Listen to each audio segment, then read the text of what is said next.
ఆకలేస్తుంది రాఘవ. నా దగ్గర డబ్బులు లేవు. శ్రీను వచ్చేంత వరకు ఒక 5 నిమిషాలు ఆగవా? తను ఇంకెప్పుడొస్తాడు? ఒకసారి కాల్ చెయ్యి.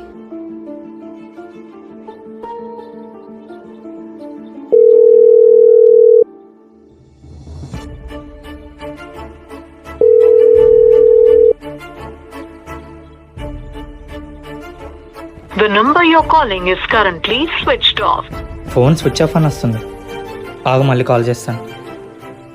The number you're calling is currently switched off. Please try later. బయట ఎక్కడేం కనిపించడా? ఒకసారి చూడు భయ్యా. తెలీదు భయ్యా. ఇతన్ని ఎందుకు వెతుకుతున్నారు? ఏం లేదమ్మా, నా ఫ్రెండ్ వాళ్ళెవరో లేచిపోయి వైజాగ్ వచ్చారు. నేను చూసుకుంటా అని చెప్పి వాళ్ళ దగ్గర డబ్బులన్నీ తీసుకొని పరారైపోయాడు. మరుసటి రోజు వాళ్ళిద్దరు కూడా కనిపించట్లేదు. అందుకని వాడు ఫోటో పెట్టుకొని తిరుగుతున్నాడు.